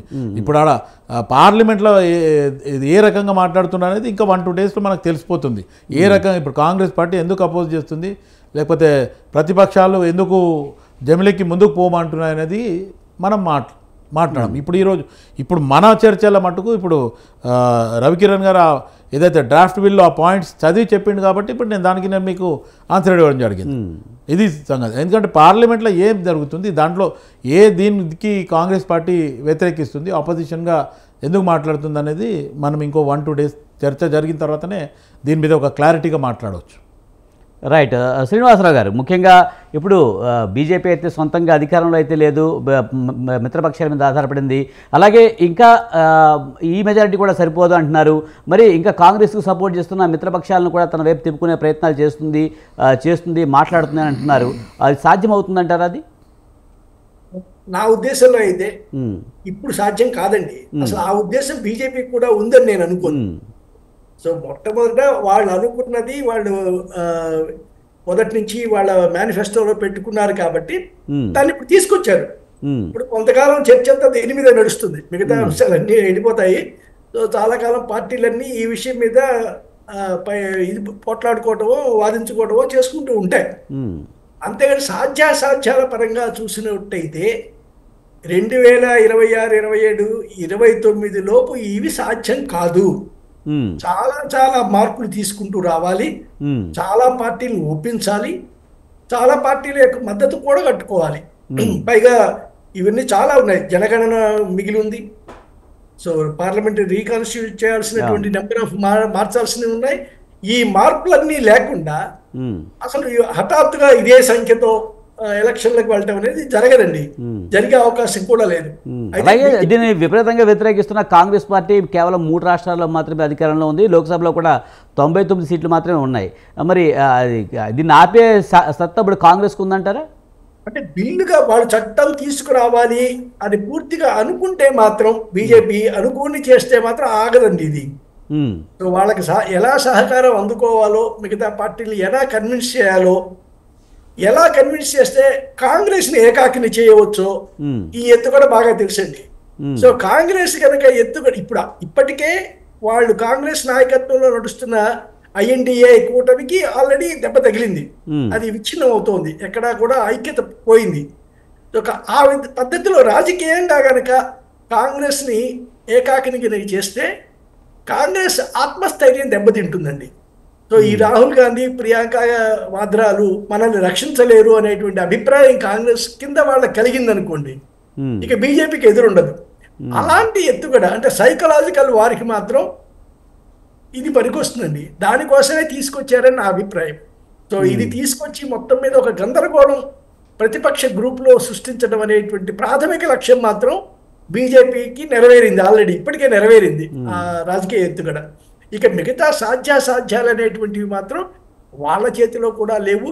ఒకవేళ సాధ్యం చేసుకొని వెళ్ళినా కూడా ప్రజలు, ఓటర్లు ఎలా స్పందిస్తారు అనేటువంటిది వాళ్ళని కూడా ఒప్పించాలి. ముందు రాజకీయ పార్టీలనే కాదు, ప్రజలను ఒప్పించడం అనేటువంటి చాలా ముఖ్యమైనటువంటి విషయం అండి. సో ప్రజలను సన్నద్ధం చేయకుండా ఇదిగో ఈ మార్పు తెస్తున్నాం అని తెస్తే ఏం జరుగుతుంది అనేటువంటిది వాళ్ళకి రైతు చట్టాల విషయంలో అర్థమై ఉంటుంది. సో రైతులను మానసికంగా సిద్ధం చేయకుండా వాళ్ళకి మేలు కలిగే చట్టాలు తెచ్చినా కూడా రైతులను ఒప్పించలేకపోయారండి. అలాంటి అనుభవం ఉంది కాబట్టి ఇక్కడ కూడా హడావుడిగా చట్టం తీసుకొచ్చి రాజకీయపరమైనటువంటి పార్టీల మద్దతుతో చేసుకొచ్చినా కూడా ప్రజలను అంగీకరించేలా చేయలేకపోతే ఇది ఎదుర్కొట్టేటువంటి ప్రమాదం ఉందండి. ఈ ప్రమాదం వాళ్ళకి తెలియంది కాదు, మనం ఉంటే మాట్లాడుకుంటున్నాం తప్పించి. బట్ వాళ్ళే ఇంతకన్నా పెద్ద ఎత్తుగడలు వేయగలిగిన వాళ్ళు, ఎత్తుగడలు బాగా తెలిసిన వాళ్ళు, రాజకీయ ఎత్తుగడలు బాగా తెలిసిన వారు. వాళ్ళకి ఇంతకన్నా ఏదో పై అంచనా ఏదో ఉంటుంది. అది ఎలా సాధించాలో మాత్రం ఆ పార్టీకి తెలిసింది. ఆ పార్టీకి ఉన్న గొప్పతనమే అది. కాబట్టి అయినా కూడా 29 లోపు సాధ్యం కాదు, ఇది నా నమ్మకం. రైట్. రవికిరణ్ గారు, ముఖ్యంగా జమిలీ ఎన్నికలు చిన్న దేశాల్లో అయితే కొంత సాధ్యమవుతుంది, కానీ పెద్ద దేశాల్లో కొంచెం కష్టమైన వ్యాఖ్యానాలు వినిపిస్తున్నాయి. అలాగే ఇప్పుడు శ్రీనివాసరావు గారు చెప్పినట్టుగా ప్రజల్లో ఈ మార్పును అంగీకరించాలి, ప్రజలను ఒప్పించాలి. రైతు చట్టాలను ఎలా అయితే మేలు చేసేవిగా తెచ్చినప్పటికీ కూడా వాళ్ళు దాన్ని ఆహ్వానించలేదు. ఒకవేళ హడావుడిగా తెస్తే మాత్రం ఇది ఆహ్వానించే పరిస్థితి ఉండదు అంటున్నారు. ఇప్పుడు మనది భారతదేశం 1947 నుంచి ఇప్పటి వరకు అదే దేశం కదా, మన మొక్కలో చెక్కలు అవ్వలేదు. మరి 67లో 1967 మన పాపులేషన్ 50 కోట్లు. సరే ఇప్పుడు 140 కోట్లు, 3 రెట్లు అయ్యాం. సో ఇదే దేశంలో నిర్వహించినప్పుడు ఎలక్షన్ కమిషన్ ఆఫ్ ఇండియా 4 దశాబ్దాలుగా మేము చేస్తాం మొర్రో అంటున్నప్పుడు ఇప్పుడున్న పెరిగిన సాంకేతికత, పెరిగిన కనెక్టివిటీ, 1967లో కనెక్టివిటీ ఎలా ఉండుంటుంది అంటారు? కొండల్లో అసలు మాకు రోడ్లు ఉండే అంటారా? అది చాలా ప్రాంతాల్లో టెలిఫోన్లే ఉండేవి కావు. ఎక్కడ ఆ టైంలోనే చేశారు వాళ్ళు. ఇంటర్నెట్ లేదు, టెలిఫోన్ లేవు, టీవీలు లేవు, కేవలం పోస్ట్ కార్డులు జరిగాయి. ఆ టైంలో వాళ్ళు చేయగలిగారు కదా. మరి ఇప్పుడు మనం అంత పెరిగింది, సాంకేతిక పెరిగింది, టీవీలు పెరిగాయి, సోషల్ మీడియా ఉంది, మరి చేయలేమా అది? సో అందుకనే చిన్నదా పెద్ద అని కాదు, చిత్తశుద్ధి ముఖ్యం. నాయకత్వానికి, ఆ దేశాన్ని నడిపించే నాయకత్వానికి, అక్కడ ఉన్నటువంటి దేశంలో ఉండే పార్టీలకి. ఈరోజు సౌత్ ఆఫ్రికాలో చేస్తున్నారు, జర్మనీలో చేస్తున్నారు, లేదా యూకేలో ఉంది, అలాగే రకరకాల దేశాల్లో ఇదే పద్ధతిలో వెళ్తున్నారు, అనేక దశాబ్దాలకు వెళ్తున్నారు. ఒకటి రెండో అంశం, నేను మీకు స్టార్టింగ్ లో చెప్పాను, ఇది ఏదో బుల్డోజ్ చేసేసుకుని వెళ్ళాలని ఉద్దేశం మాకైతే లేదు. సమగ్రంగా చర్చ జరగాలి.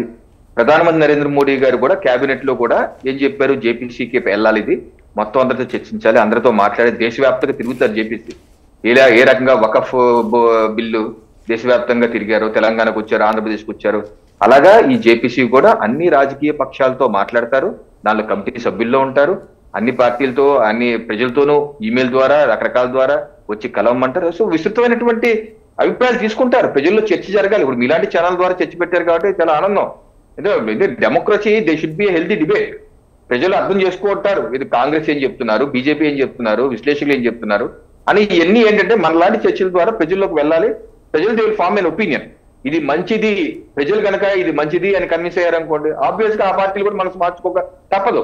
ఇప్పుడు ఏ రకంగా నేను ఇందా స్టార్టింగ్ లో చెప్పాను, ఎన్సీపీ మాకు వ్యతిరేకంగా ఇండి కూటమిలో ఉన్న ఎన్సీపీ శరద్ పవార్ గారి పార్టీ, మరి ఆయన రాజకీయ కురువుద్దుడు ప్రస్తుతం ఉన్న రాజకీయాల్లో, మరి ఆ పార్టీ కూడా ఫ్లోర్ ఆఫ్ ది హౌస్ లో ఏమన్నారు, జేపీసీకి వెళ్తే we are good to support it అన్నారు. అంటే ఆల్రెడీ మనసు మార్చుకున్నారు బిల్లు చూసి. ఇప్పుడు మన చర్చలోనే, మన నలుగురు ఉన్న చర్చలోనే కాంగ్రెస్ ప్రతినిధి శివకుమార్ గారు స్టార్టింగ్ లో ఏ రకంగా మాట్లాడారు, లాస్ట్ కి వచ్చేసరికి ఇదేదో బానే ఉంది కదా, రవికిరణ్ గారు చెప్పిన దాన్ని బట్టి బిల్ బానే ఉంది కదా, దీనిలో ఇబ్బంది ఏం లేదు, దీని మీద చర్చిస్తాం అని మనసు మారింది. సో నేనేంటే ఇది ఫర్దర్ గా చర్చ జరగాలి. అపోహలు, శివప్రసాద్ గారు, శివకుమార్ గారికి ఏ రకమైన అపోహలు ఉన్నాయో చాలా మందికి అపోహలు ఉంటాయి. ఆ అపోహలన్నీ స్లోగా మన ఎక్స్ప్లెనేషన్ ఇచ్చుకుంటూ, ఒకవేళ దీంట్లో పొరపాట్లు ఉంటే దానిలో కూడా సవరించుకుందాం. ఇప్పుడు దేశం కోసం ఆలోచన, కానీ ఇదేదో బీజేపీకో కాంగ్రెస్ కో బెనిఫిట్ చేయాలని కాదు కదా, దేశానికి ఇది మంచిది, అది ఎలా చేయాలనే ఆలోచన, నిర్మాణాత్మకమైన సూచనలు ప్రజలు కూడా ఇస్తారు, పార్టీలు కూడా ఇస్తారు. సో ఎన్ని క్రోడీకరించుకొని ఏది మంచిదో, ఎప్పుడు చేస్తే ఎలా అవుతుందో అన్నది, అంటే ఇది 4 దశాబ్దాలుగా జరుగుతున్న చర్చ అండి. దీని ఒక కార్యరూపం వచ్చింది. ఈ రూపాన్ని ముందుకు తీసుకెళ్లి ఫైనల్ గా ఏ రకంగా చేయాలి అన్న దానిలో భాగస్వాములు కావాలి ప్రతి ఒక్కరు, ప్రతి పార్టీ భాగస్వామి కావాలి. ఏ రకంగా ఎన్సీపీ మనసు మార్చుకుందో అలాగే కాంగ్రెస్ కూడా మనసు మార్చుకుంటుంది ఒక సంవత్సరంలో తప్పనిసరిగా. రైట్, థ్యాంక్ యూ రవికిరణ్ గారు, అలాగే డాక్టర్ శివకుమార్ గారు, శ్రీనివాసరావు గారు, థ్యాంక్ యూ వెరీ మచ్ అండి డిబేట్లో పాల్గొన్నందుకు. ఇది ఇవాల్టి బిగ్ టాక్. చూస్తూనే ఉండండి స్వతంత్ర.